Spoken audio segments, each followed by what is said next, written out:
Pernah nggak sih kamu merasa bingung dengan arah hidupmu di usia belasan? Di satu sisi, dunia terasa penuh peluang, di sisi lain rasanya seperti ada tekanan tak terlihat untuk sukses cepat-cepat.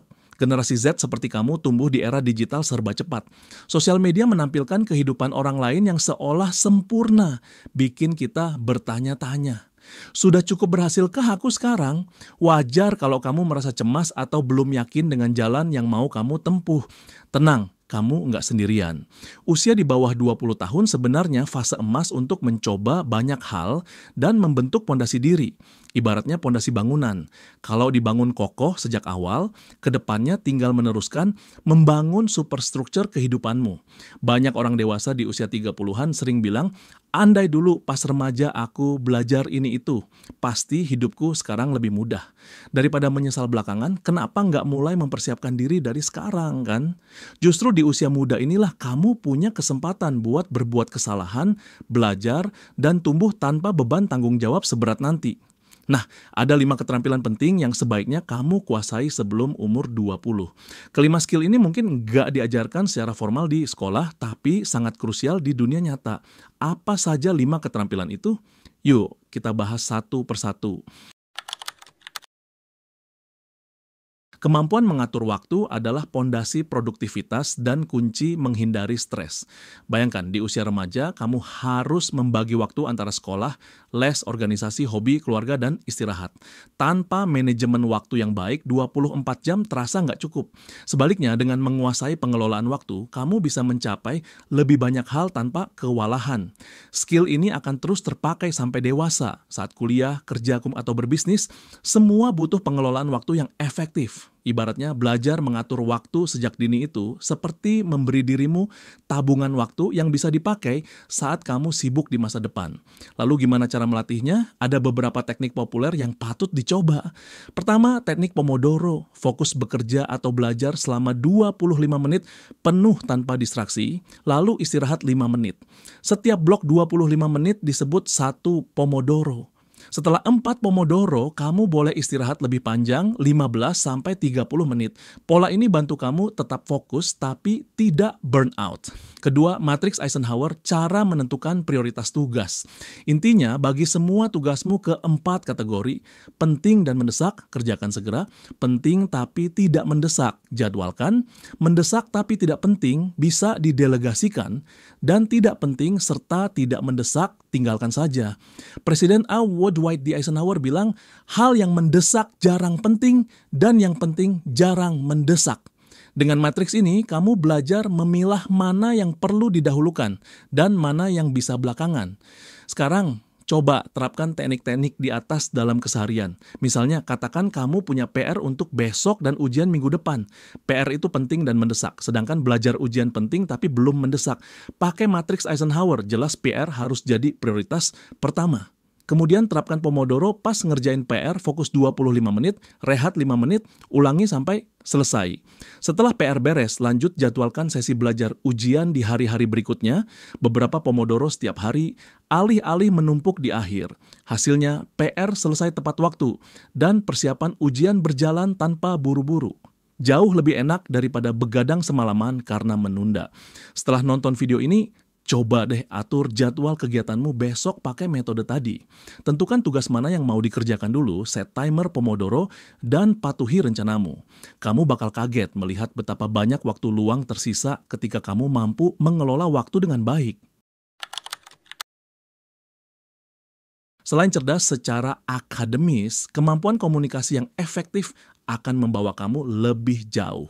Banyak Gen Z lebih nyaman chat teks atau emoji, tapi di dunia nyata, kemampuan berbicara dan menyampaikan ide dengan jelas itu penting banget. Entah saat wawancara kerja, presentasi di kelas, membangun relasi profesional, atau menyelesaikan konflik dengan teman, semua butuh komunikasi yang baik. Komunikasi efektif bukan berarti harus paling cerewet, intinya justru menyampaikan pesan dengan jelas dan mendengarkan dengan empati. Kalau kamu jago berkomunikasi, kamu bisa memengaruhi orang lain, menunjukkan kepercayaan diri, dan membangun hubungan yang kuat. Salah satu latihan yang seru dan berguna adalah membuat elevator pitch. Bayangkan kamu ketemu idola atau CEO impian di lift dan punya 30 detik untuk memperkenalkan diri serta menyampaikan ide. Apa yang akan kamu katakan? Inilah elevator pitch, perkenalan singkat nan padat yang mengundang minat. Latih elevator pitch tentang dirimu. Siapa kamu, passionmu di bidang apa, dan apa impian atau proyek yang lagi kamu kerjakan. Sampaikan dengan mengalir, jangan terdengar menghafal. Selain itu, asah kemampuan public speaking. Banyak orang takut bicara di depan umum, tapi ini skill yang bisa dilatih. Mulai dari struktur sederhana, buka dengan salam atau humor singkat, sampaikan poin utama yang jelas, lalu tutup dengan kesimpulan kuat. Perhatikan intonasi, kontak mata, dan bahasa tubuh. Makin sering latihan presentasi, entah di depan kelas atau di depan kamera untuk diri sendiri, lama-lama rasa grogi berkurang. Kunci meningkatkan komunikasi adalah latihan konsisten. Aktiflah mencari peluang untuk berbicara dan mendengarkan. Tantang diri kamu untuk lebih vokal di diskusi kelas atau rapat organisasi. Misalnya targetkan mengajukan setidaknya satu pendapat setiap pertemuan. Kalau ada kesempatan presentasi, ambil. Kamu juga bisa bercermin dan melatih pengucapan atau minta teman memberi masukan setelah kamu berbicara. Bergabung dengan klub debat, teater, atau komunitas public speaking seperti Toastmasters juga ide bagus untuk melatih skill ini. Intinya, jangan tunggu nanti perlu baru belajar komunikasi. Mulai sekarang dari hal kecil, ngobrol dengan orang baru, menyapa tetangga, atau presentasi di kelompok belajar. Setiap interaksi adalah latihan berharga. Dengan waktu dan praktik, perlahan kamu akan makin percaya diri berbicara. Yuk, mulai latihan elevator pitch versimu dan cari kesempatan bicara minggu ini. Topik uang mungkin terdengar rumit. Karena jarang diajarkan di sekolah, banyak remaja kebingungan saat mulai pegang uang sendiri. Literasi finansial artinya melek dalam mengelola keuangan, paham cara bikin anggaran, menabung, belanja bijak, sampai investasi sederhana. Kenapa penting? Keputusan uang yang kamu ambil di usia muda bisa berdampak jangka panjang. Generasi Z di era cashless dan belanja online punya godaan impulsif tinggi. Kalau memang nggak paham cara atur duit, bisa-bisa terjebak utang atau kehabisan uang sebelum akhir bulan. Sebaliknya, kalau dari remaja kamu belajar atur uang, di usia 20-an nanti kamu sudah selangkah lebih maju menuju mandiri finansial. Anggap saja literasi finansial itu fondasi agar hidupmu nanti nggak keteteran gara-gara salah urus uang. Mulailah dari konsep dasar, budgeting alias membuat anggaran. Caranya, catat pemasukan, uang saku, gaji part-time, dan rencanakan pengeluarannya. Misal coba metode 50/30/20. Alokasikan 50% untuk kebutuhan pokok, 30% untuk keinginan, dan 20% untuk tabungan atau investasi. Dengan cara ini, selalu ada porsi yang disimpan setiap kali kamu dapat uang. Disiplin menabung itu penting meski nominal kecil. Yang penting konsisten. Selain itu, biasakan bedakan needs versus wants, kebutuhan yang wajib, makanan, transport, kuota internet belajar, sedangkan keinginan itu tambahan, nongkrong mahal, beli gadget baru, padahal yang lama masih oke. Bukan berarti nggak boleh bersenang-senang, tapi utamakan kebutuhan dan jangan sampai besar pasak daripada tiang. Setelah anggaran beres, pelajari juga investasi pemula, nggak perlu nunggu mapan untuk mulai investasi. Sekarang banyak platform ramah pemula, misalnya aplikasi reksadana atau saham seperti Bareksa atau Ajaib, di mana kamu bisa mulai dengan modal kecil. Sebelum terjun, pelajari dulu dasar-dasarnya, bedanya tabungan versus investasi, risiko versus imbal hasil, delolel. Mulailah dari instrumen berisiko rendah, misalnya reksadana pasar uang atau deposito, sambil kamu belajar. Manfaatkan juga aplikasi keuangan, pakai catatan keuangan harian supaya kamu tahu kemana larinya uang, atau atur auto debit tabungan bulanan supaya uang otomatis tersimpan. Langkah kecil ini bakal bikin keuanganmu lebih teratur. Coba deh mulai bulan ini catat semua pengeluaranmu lalu cek polanya. Dari situ kamu bisa susun budget bulan depan yang lebih baik dan sisihkan dana untuk ditabung investasi. Percaya deh, versi dewasa dirimu nanti bakal berterima kasih karena kamu sudah belajar literasi finansial dari sekarang.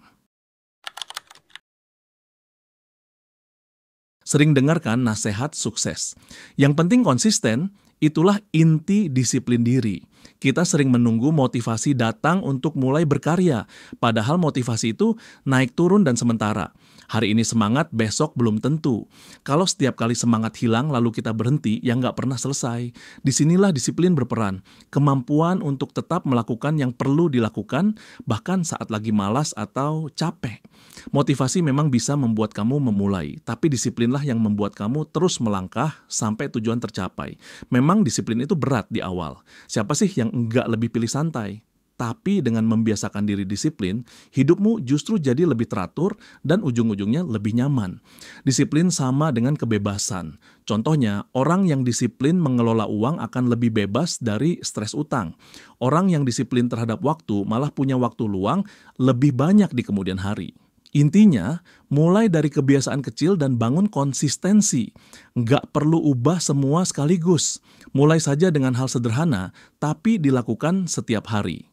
Misalnya, biasakan bangun dan merapikan tempat tidur tiap pagi, atau sisihkan 10 menit belajar mandiri di luar jam sekolah tiap malam.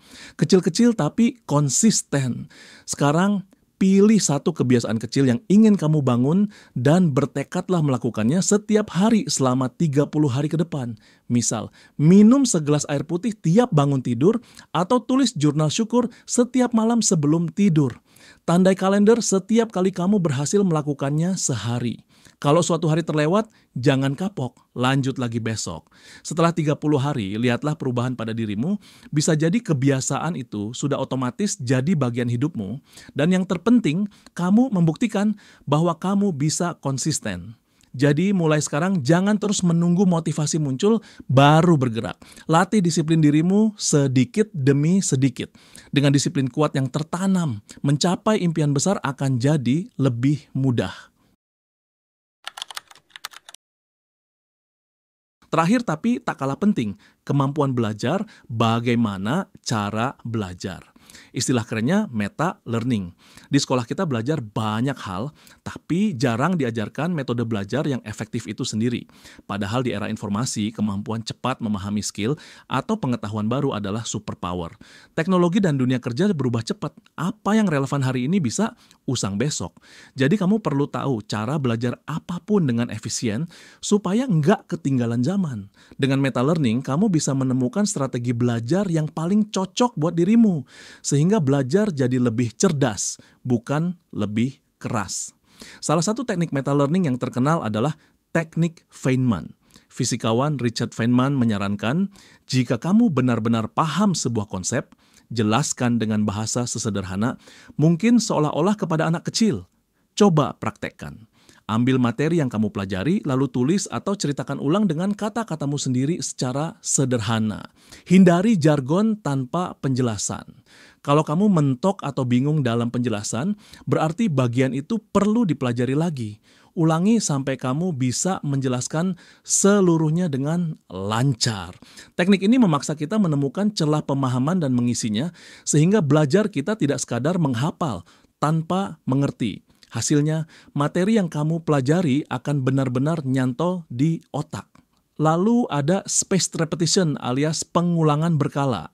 Ini teknik mengulang materi dengan jeda waktu tertentu, bukan mengulang sekaligus. Otak kita cenderung lupa seiring waktu, forgetting curve, jadi triknya, ulanglah materi tepat sebelum kamu lupa. Setiap kali review, ingatanmu makin kuat. Riset neuroscience pun mendukung belajar dengan jeda space learning membentuk memori jangka panjang yang lebih kokoh daripada belajar ngebut sekaligus. Cara mempraktikannya, misalnya habis belajar, buat ringkasan atau flashcard poin-poin penting. Lalu jadwalkan review. Misalnya 1 hari kemudian, 3 hari kemudian, seminggu kemudian, dan seterusnya. Setiap review jangan cuma baca, tes diri kamu tanpa lihat catatan, ini disebut active recall. Kamu juga bisa pakai aplikasi flashcard seperti Anki atau Quizlet yang otomatis mengatur jadwal review. Dengan metode ini, daripada belajar 8 jam semalam suntuk sebelum ujian, lebih baik belajar 1 hingga 2 jam per hari, tapi rutin seminggu penuh. Jelas lebih efektif. Otakmu tidak kelelahan, nilai ujian lebih baik, dan ilmu yang kamu dapat lebih melekat jangka panjang. Mulai sekarang, setiap kali belajar hal baru, coba deh terapkan teknik Feynman dan atur jadwal ulangannya. Kamu akan merasakan bedanya, belajar jadi jauh lebih efisien dan tidak mudah lupa. 5 skill tadi mungkin terdengar banyak, tapi semuanya saling melengkapi satu sama lain untuk mempersiapkan kamu menghadapi kehidupan dewasa. Mari kita rekap. Manajemen waktu membantumu lebih produktif dan mengurangi stres, komunikasi efektif, membuatmu mampu menyampaikan ide dan bergaul lebih baik, literasi finansial menjaga kantong tetap sehat, dan masa depan aman, disiplin diri memastikan kamu konsisten mengejar target, dan cara belajar yang tepat membuatmu bisa cepat menguasai hal baru.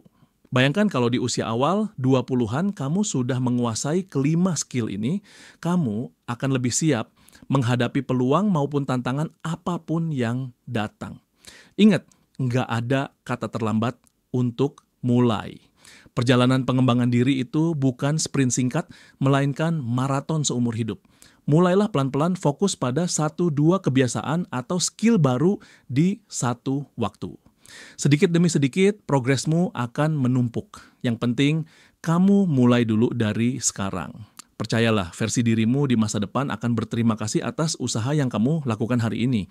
Enggak semua remaja mau memikirkan pengembangan diri sedini ini, tapi kamu yang menonton sampai akhir berarti peduli dengan masa depanmu dan itu sudah langkah besar. Teruslah lapar akan ilmu dan skill baru. Jangan takut gagal atau terlihat beda karena mencoba hal positif. Justru itu yang akan jadi nilai plusmu dibanding yang lain. Jadi, tunggu apa lagi? Pilih satu skill dari daftar tadi yang paling kamu butuhkan dan mulai action hari ini. Perubahan besar selalu dimulai dari langkah kecil. Aku percaya kamu bisa, maka yakinlah pada diri sendiri. Selamat berproses dan sampai jumpa di puncak kesuksesanmu nanti.